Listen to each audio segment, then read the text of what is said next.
Hello and welcome back to the channel. Today we are discussing why it's a critical weekend for Thor Love and Thunder. Now, as you can see here, Thor Love and Thunder is sitting at about $700 million in the worldwide box office. If we look at the summary, then we can see the production budget on this was about $250 million. So what does that mean? Well, it means that so far Thor Love and Thunder has made a small profit.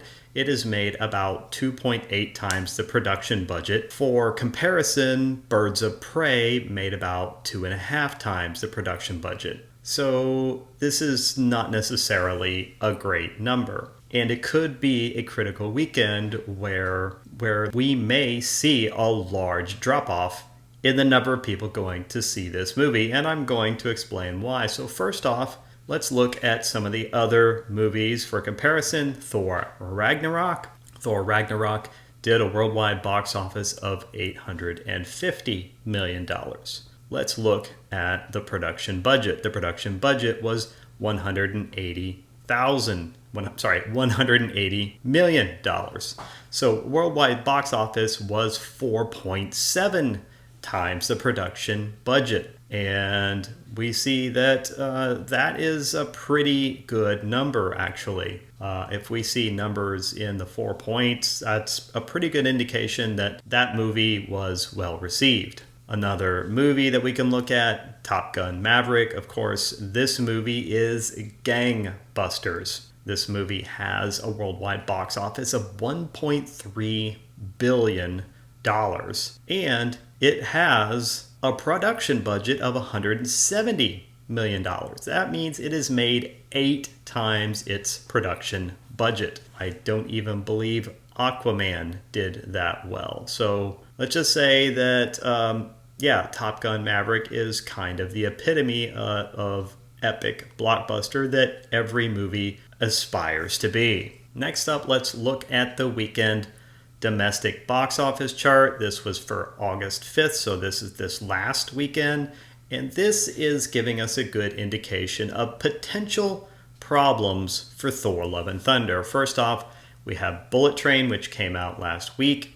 And it grossed $30 million. Now, I don't know how much legs this movie will actually have. It does have some good ratings. We also have DC League of Super Pets. More importantly, we still have Minions. We have Thor Love and Thunder. Then we have Minions, The Rise of Gru, and Top Gun Maverick. So these are the top 6 movies. And we can see that some of these movies have been out and released for quite some time. So if we want to look at the weeks of release, we could see the top movie was just released. The second movie was released 2 weeks ago. The third movie 3 weeks ago. So in order. And then we see the fourth movie, Thor Love and Thunder, released 5 weeks ago. And then we see Minions, The Rise of Gru, released 6 weeks ago. And then we see the epic Top Gun Maverick, released 11 weeks ago. Now let's look at the gross for this last weekend. Thor Love and Thunder came in at $7.7 million, but Minions The Rise of Gru came in at 7.1, and Top Gun Maverick came in at 7. Next up, the number of theaters. Thor Love and Thunder in 3,400 theaters. Minions The Rise of Gru in a little under 3,200 theaters, meaning it basically made the same amount per theater as Thor Love and Thunder, even though it's been in the theaters for one whole extra week. We can also see that Minions The Rise of Gru actually had a 35% drop-off compared to the 42% drop-off for Thor Love and Thunder. And then we can see the staying power of Top Gun Maverick, because after 11 weeks, in this 11th week, it only had a 17% drop, which for a movie is basically no drop at all. Around 10% to 15%, that really means the movie's holding steady. Anything less than that is essentially should be considered zero.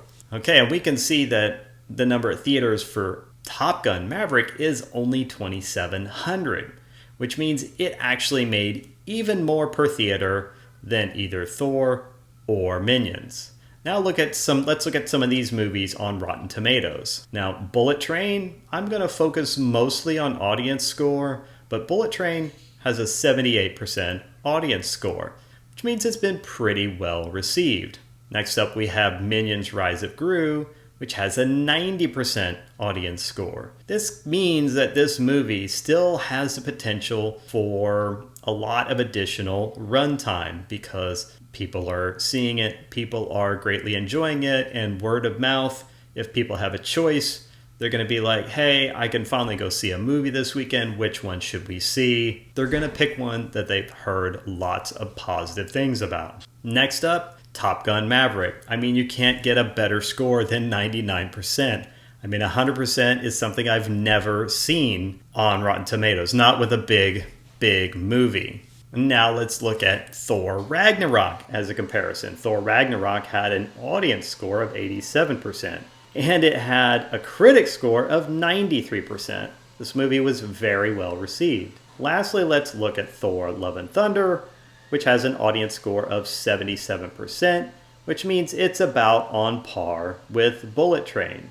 All in all, this means that Thor Love and Thunder actually has a lot of competition in the movie theater still, and this could be a problem. Again, let's look at the total. It's 700 million. Thor Ragnarok only made 850 million, so they're pretty close. Well, that's true, but there's also something else that we have to consider here, and that's the expense of tickets. So we can see from this article in thatparkplace.com, Thor Love and Thunder has a much smaller audience than Thor Ragnarok, which could end up being its Achilles heel. One of the things we're tracking, which nobody else seems to be interested in doing, is to measure the audience attendance of Thor Love and Thunder. According to Deadline, one of the tricks being used to inflate Thor's box office haul is record-breaking ticket prices.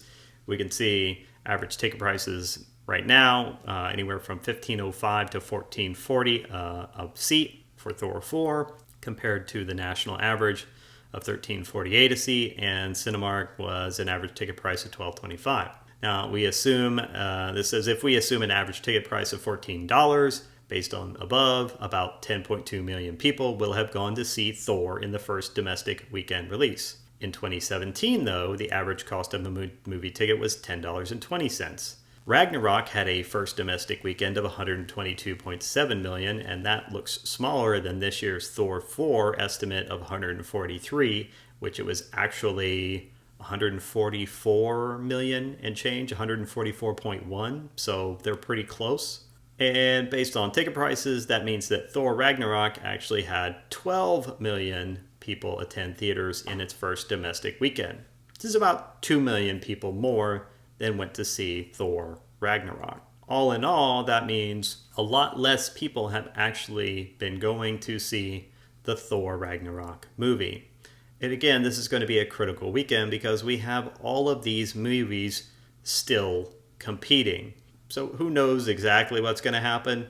But one thing we can say for sure is that interest in these movies seems to be falling off in general. From Forbes, interest in superhero movies drops. Poll finds worrisome trend for Disney amid Marvel slump.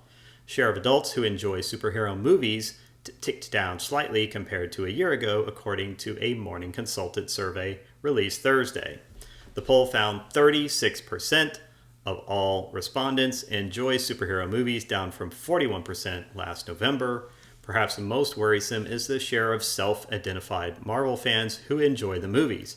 Also fell, dropping from 87% to 82%. This survey comes just weeks after the release of the latest Marvel movie, Thor Love and Thunder, which underperformed financially, and it, as of this time, was the third lowest rated film in the MCU. At that time, it had a 65% Rotten Tomatoes. I don't know if they were talking about the critics. Yes, they were talking about the critics' score. Now, again, I say the audience score, a little more telling on how it correlates better to the actual box office. So in this case, it's a 77%. But again, that is trouble because we have Bullet at 78. We have Minions at 90. We have Top Gun Maverick at 99, and Thor Love and Thunder is still competing with all three of those, as well as other movies in the top 6. So you can see it's a critical weekend for this movie. We will see how it turns out, and I will let you know in an update. But it does look like the interest in these movies is waning, and then we have to ask the question, why? Is the interest in the movies just waning because people are saturated? There's just too much superhero movies. They've hit their point where they don't want to watch anymore? Or do they not want to watch anymore because the quality has had a sharp drop-off in the last 2 years? Maybe there's an argument to be made for both. Personally, I would say what has impacted my own viewing habits the most in this last year would be a combination of the economy and a combination of hearing that these movies actually aren't all that great. So definitely choosing to skip some of these movies, especially when I hear how the characters are treated and the storylines as I hear them come out. I just say, I'm not actually interested in that. So certain things I haven't seen altogether. There are certain things I will see eventually, but am choosing not to see in movie theaters because I don't think they're worth the expense for me. But that is all I have for now. What is your thoughts on Thor Love and Thunder? Have you gone and see it? Did you enjoy it? What do you think? How do you think it's going to do overall?